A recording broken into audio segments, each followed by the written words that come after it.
Tradition is the solution to problems we have forgot long ago. Today, we witness the near total destruction of all things traditional. Some questions naturally arise. Is it worth restoring and preserving tradition? And if so, how should we go about it? To answer these questions, we must first understand the current state of tradition in our world. Restoring and preserving tradition is ultimately an individual choice. It requires a deep internal motive because an inner drive is far stronger than external pressure. Given the state of the world today, many are choosing to return to tradition. The question is, how? To explore this, we must assemble the piece of a complex puzzle. We understood fully it all fits together. Tradition has two inseparable aspects: the material one and the metaphysical one. One cannot exist without the other. Material tradition depends on the transcendent and vice versa. Thus, to restore tradition, both aspects must be addressed simultaneously. Currently, there is a debate among those who see these two aspects separately. One group insists that the metaphysical side is paramount, arguing that restoring only the spiritual without the material betrays tradition. Another group focuses solely on the material, believing it is sufficient on its own. Both perspectives have merit, but by neglecting the other aspect, they limit the understanding.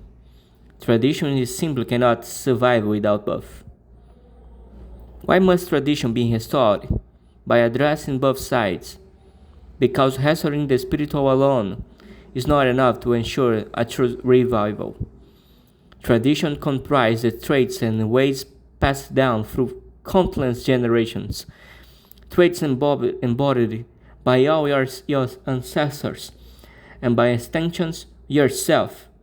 The destruction of tradition begins when those ancestral characteristics are stripped away from you.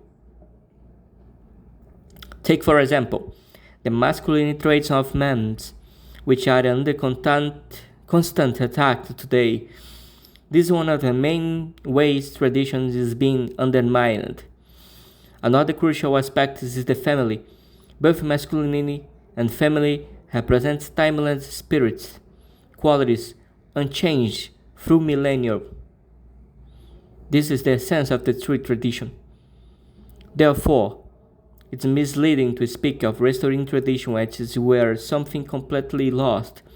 Reality, tradition is not destroyed. It's merely pushed aside, repressed. The tradition will always come. We will always endure.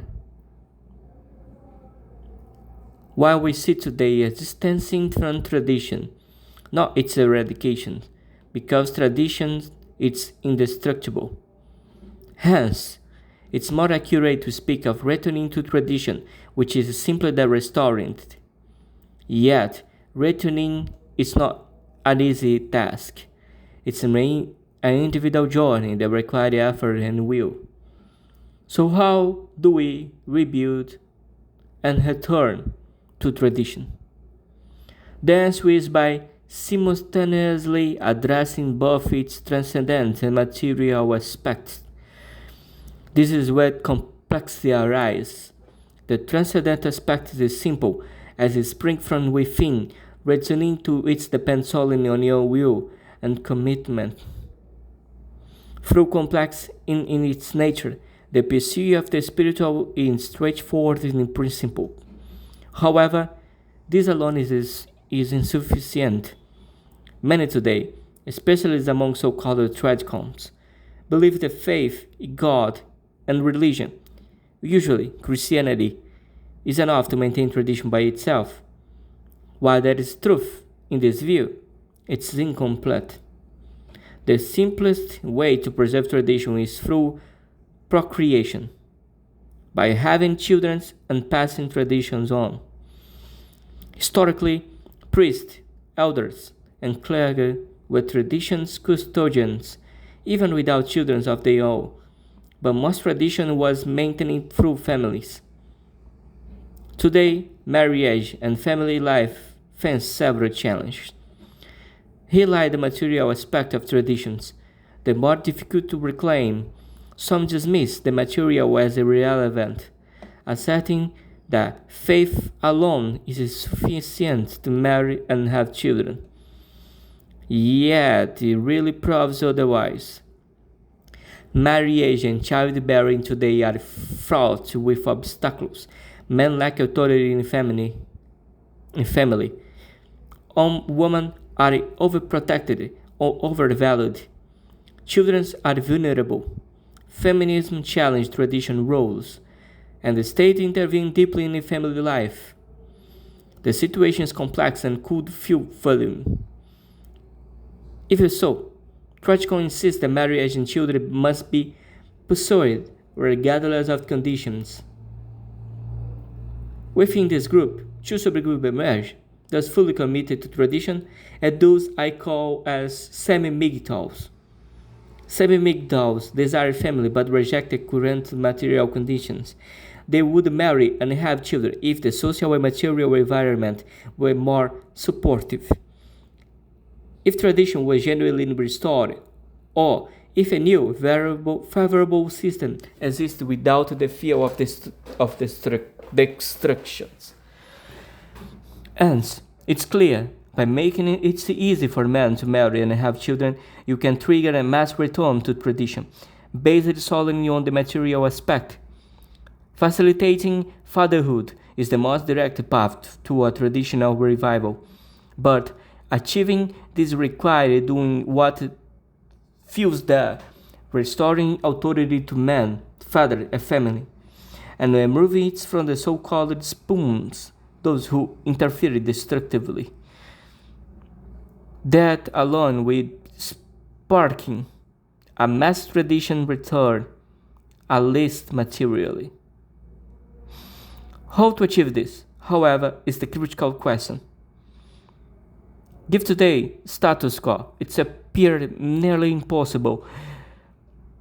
That might sound like a bluff, but history tells another story, especially the 20th century. Can you name a state that enforces tradition in both its material and metaphysical form, and by doing so, pulling a nation out of the crisis, restore its identity, increase birth rates, create jobs, and foster a collective sense of glory where people spontaneously reject degeneracy and embrace tradition? Yeah, you know which state I mean. A state that arose amid economic crisis after pandemic, amidst social deprivation. A bottom-up movement whose earliest followers spread ideas initially dismissed as radicals. Yet, any similarity to today's world is purely coincidental. After all, history never repeats itself, right? Returning to my point, while we wait for tradition returns, what can be done materially is something I have mentioned before. If you desperately want a family, leave the big cities. Move far from any urban center. In the countryside, one naturally finds traditions. There is no tradition outside rural life. The answer is simple. Material tradition also serves as an exclusionary mechanism of the space. Tradition today survives only briefly in society. As I have noticed in the earliest videos, the traditional aspect is crucial yet often overlooked. What is tradition? Because the next generation began consuming modern products, sweets, processed food, bread, book, parties, and stopped eating and stop eating meat and natural fruits, nutritional deficiencies altered the physical traits of the next generations. The most vital change was dental, the bite itself. I mentioned this in answer to my earliest point. Tradition is the solutions of our own makings. Discarding tradition and the problem returns.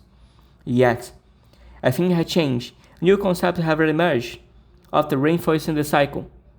To truly return to tradition, a new concept, a new material condition must be invented. But the path back is hard and must be climbed step by step.